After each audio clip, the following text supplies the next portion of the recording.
दोस्तों, अगर सामान भेजना है और बाद में कौन जिम्मेदार होगा वाली लड़ाई आपको नहीं लड़नी है तो एफओबी को समझना बहुत ज़रूरी है आपके लिए, यानी फ्री ऑन बोर्ड। तो चलिए समझते हैं, आसान सा कॉन्सेप्ट है।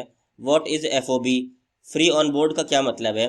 फ्री ऑन बोर्ड एक ऐसा शिपिंग टर्म है जो यह तय करता है कि सामान की रिस्पॉन्सिबिलिटी कब सेलर से बायर को ट्रांसफ़र होगी, यानी रिस्पॉन्सिबिलिटी कब सेलर से बायर को ट्रांसफ़र होगी। यह एक ऐसा शिपिंग टर्म होता है, यह परचेज ऑर्डर में लिखा जाता है ताकि यह क्लियर हो सके कि ओनरशिप कब बदलती है, शिपिंग का खर्च कौन उठाएगा, ट्रांसपोर्ट में अगर कुछ खो जाए या डैमेज हो जाए तो कौन जिम्मेदार होगा। एफओबी का समझना क्यों ज़रूरी है? एफओबी को समझना इसलिए ज़रूरी है क्योंकि यह डायरेक्टली इम्पैक्ट करता है।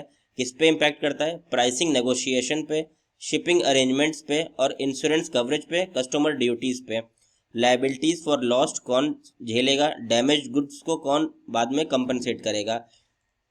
अब टाइप्स ऑफ एफओबीज। एफओबी के दो प्रकार होते हैं। सबसे पहला एफओबी ओरिजिन, यानी बायर की रिस्पॉन्सिबिलिटी शुरू हो जाती है जैसे ही सामान सेलर की जगह से छूटता है, यानी बायर की रिस्पॉन्सिबिलिटी वहीं से शुरू हो जाती है। तो बायर तुरंत ही क्या करेगा? बायर शिपिंग कॉस्ट पे करता है और पूरा रिस्क लेता है ताकि गुड्स डैमेज ना हो। एफओबी में बायर इंश्योरेंस अरेंज करता है और कैरियर से क्लेम हैंडल करता है। अब दूसरा है टाइप एफओबी डेस्टिनेशन। सेलर की रिस्पॉन्सिबिलिटी तब तक रहती है जब तक गुड्स बायर के पास सेफली नहीं पहुंच जाते हैं।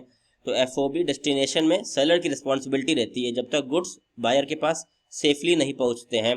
सेलर शिपिंग एक्सपेंस कवर करता है और रिस्क उठाता है। तो ये मेजर डिफरेंस थे दो तरह के एफओबीज में। इसको एग्जांपल से समझते हैं।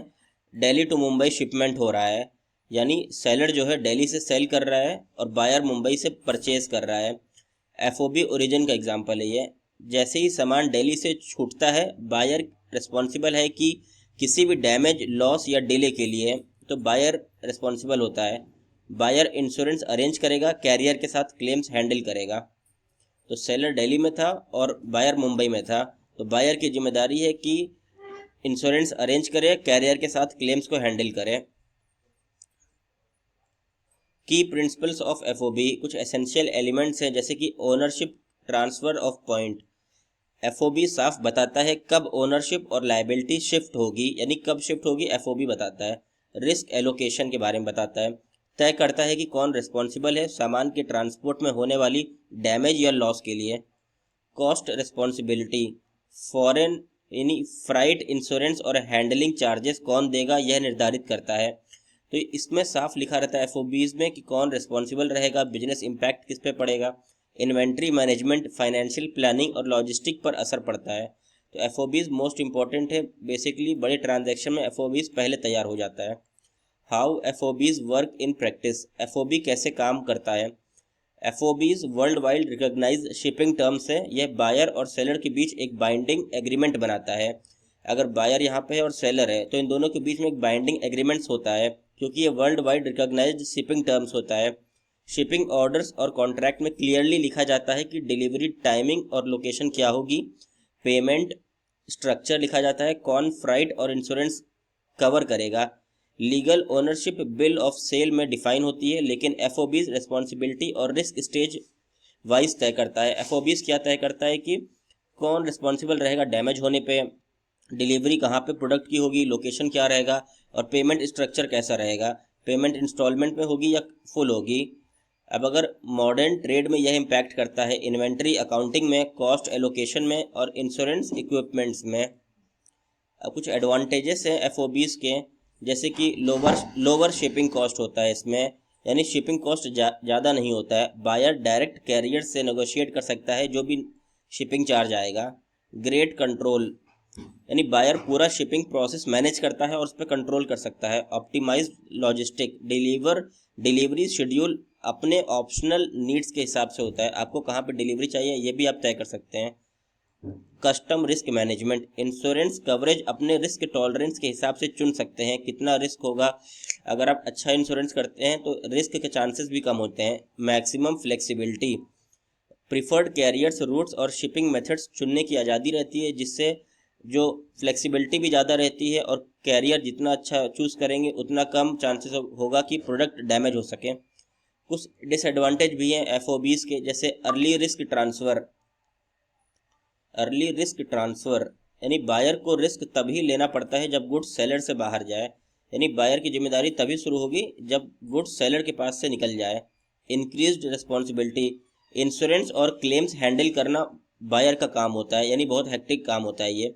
लॉजिस्टिक कम्प्लेक्सिटीज़, शिपिंग अरेंजमेंट और कैरियर रिलेशनशिप का पूरा बर्डन रहता है, तो काफ़ी कॉम्प्लेक्स भी प्रोसेस रहता है। डिले अकाउंटेबिलिटी, कैरियर डिलेज होने पर कॉन्सिक्वेंसेस बायर को भुगतने पड़ते हैं। अगर डिले हो रहा है, कुछ भी हो रहा है, तो बायर जिम्मेदार हो जाता है, इसके लिए कंपनसेशन भी देना पड़ता है। कहीं कहीं देखा गया है कि डैमेज भी पे करना पड़ा है। कोऑर्डिनेशन डिमांड्स, सेलर, बायर और फ्राइट फॉरवर्डर के बीच लगातार कम्युनिकेशन रहती है, जिसके चलते काफ़ी हेडेक भी हो सकता है बायर को। अब why FOB matter in modern trade, FOB क्यों ज़रूरी है मॉडर्न ट्रेड में? सबसे पहले ये डिस्प्यूट्स को प्रिवेंट करता है। रिस्पॉन्सिबिलिटीज़ साफ होने से कॉन्फ्लिक्ट और लीगल इश्यूज कम होते हैं, क्योंकि जितने लीगल इश्यूज कम होंगे उतना हेडेक कम रहेगा। एनेबल्स प्लानिंग, एक्यूरेट फोरकास्टिंग और शिपिंग इंश्योरेंस और इन्वेंट्री। इनेबल प्लानिंग यानी अच्छे से प्लानिंग की जा सकती है किस चीज़ की, इंश्योरेंस की, इन्वेंट्री टाइमिंग की, कब चाहिए, शिपिंग कॉस्ट क्या रहेगा, इन सब की अच्छे से प्लानिंग की जा सकती है। प्री प्लानिंग ड्राइव्स स्ट्रेटजी, यानी प्राइसिंग, नेगोशिएशंस, कम्पिटिटिव पोजीशनिंग और प्रॉफिट मार्जिन्स में हेल्प करता है, स्ट्रेटजी में हेल्प करता है। अब अगर की टेक अवेज देखें कंप्लीट टॉपिक के, यानी जो कंक्लूजन बोलते हैं इसको, एफओबी सिर्फ शिपिंग टर्म्स नहीं, बिजनेस स्ट्रेटजी का भी पार्ट है। फ्री ऑन बोर्ड ओनरशिप और risk transfer points clearly define करता है, यानी कि फ्री ऑन बोर्ड क्लियरली बताता है कि ओनरशिप किसके पास जाएगी और रिस्क ट्रांसफर का बर्डन कौन झेलेगा। FOB origin versus FOB destination, control और कन्वीनियंस, कॉस्ट और रिस्क के बीच में बैलेंस बना रहता है हमेशा। हर परचेज एग्रीमेंट में एफओबी टर्म्स नेगोशिएट करना और समझना जरूरी होता है।